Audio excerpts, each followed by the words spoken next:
liars. They obviously need to conceal the truth, and all we have to do is spread that awareness, spread that truth. Hey guys, how's it going? It's early morning Tuesday, January 12th, 2010. I'm going to read an article from the Associated Press this morning entitled, "Some See Racist Theme in Alien Adventure Avatar." And no, I have not seen this movie, nor do I care to. But yes, I am recording this from the front seat of my truck this morning for two reasons. Number one, I don't want to wake my children up again.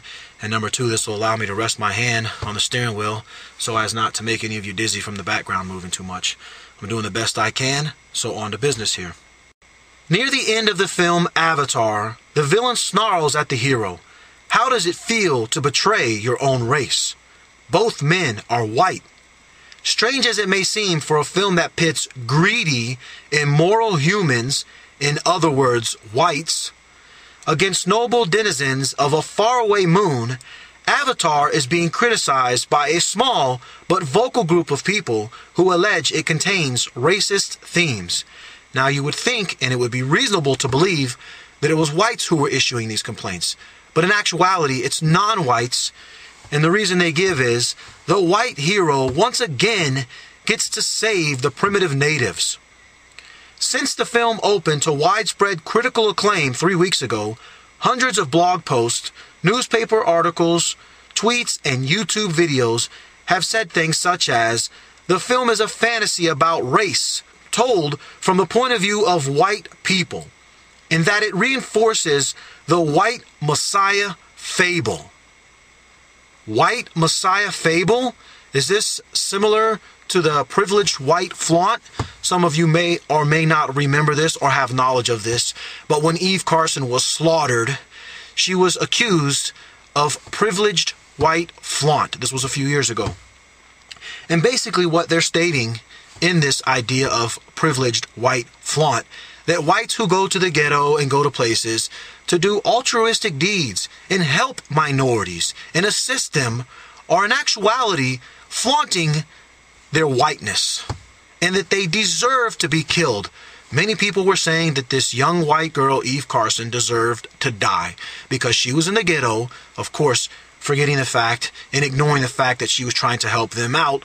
But the gratitude that she received for doing that not only got her murdered, but it got her name dragged in the dirt, and they blamed her because of this privileged white flaunt. And now it's the white messiah fable. They're suggesting that this movie is told from the point of view of whites. Now, why would whites create a movie that demonizes themselves?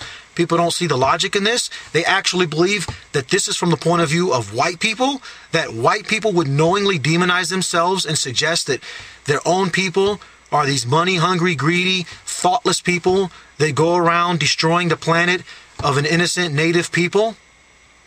It's mindless, suggesting this white messiah fable, even when whites are demonized in such an obvious manner. And I'm going to get into that more in just a moment, of course. They are still accused of having white messiah fable in the same way that Eve Carson was accused of having privileged white flaunt. It's disgusting, isn't it? Adding an unforgivable insult to unforgivable injury.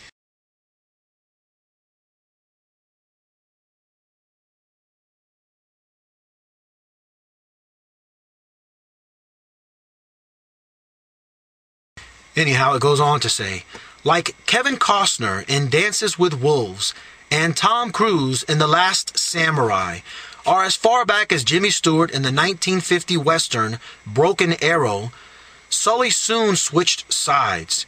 He falls in love with the Na'vi princess and leads the bird-riding, bow-and-arrow-shooting aliens to victory over the white men's spaceship and mega robots. Again, how is this from the white man's perspective when it's one lone white man that's getting the good name here, but all other white men are evil? And the ultimate moral of this story is that they are fighting a bunch of evil white men.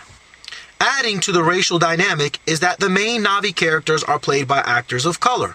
The film also is an obvious metaphor for how European settlers in America wiped out the Indians. Once again, demonizing whites in the eyes of non-whites, and piling on more false guilt into the consciousness of whites based on a false history. And why would white Hollywood want to demonize whites in a movie that they are claiming is from a white perspective, bringing up things all the time about the Holocaust, how the Americans, the whites, wiped out the Indians, the slave trade, and all these other things that are either greatly exaggerated or they are flat out lies. In fact, many of these things were carried out by Jews that they are now turning around and blaming whites, adding the ultimate insult to injury there.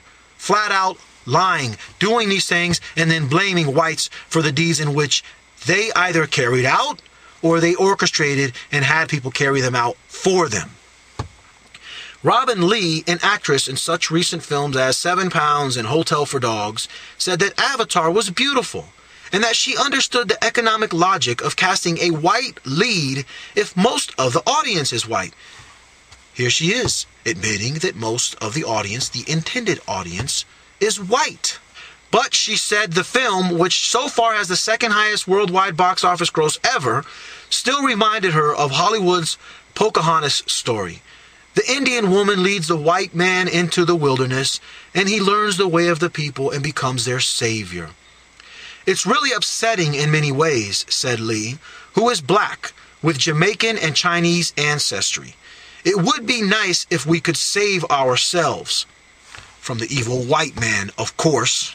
Anna Lee Newitz, editor-in-chief of the sci-fi website io9.com, likened Avatar to the recent film District 9, in which a white man accidentally becomes an alien and then helps save them, and in 1984's Dune, in which a white man becomes an alien messiah. Main white characters realize that they are complicit in a system which is destroying aliens, aka people of color, then go beyond assimilation and become leaders of the people they once oppressed, she wrote.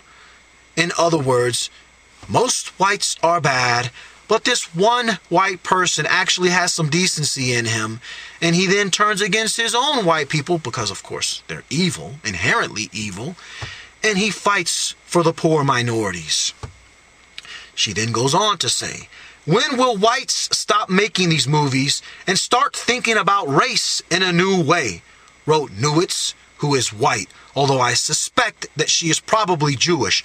But nonetheless, they are stating here that whites are making these movies and that whites need to start thinking of race in a new way. It's not bad enough that whites are being demonized in all of these movies, and that the one hero is white. The one guy, he has to be a hero to stand against his own people. That's the message. That's the real message, which I'm going to get to in just a moment. The director says that his film asked us, and of course he's referring to whites, as they admitted that is their intended audience, to open our eyes and truly see others. They're not asking them to see our point of view unless it's a bunch of lies that are portraying every last white man, except for one, as being evil, racist, thoughtless, greedy people. Respecting them even though they are different. In other words, not slaughtering them. In the hope that we may find a way to prevent conflict and live in harmony in this world.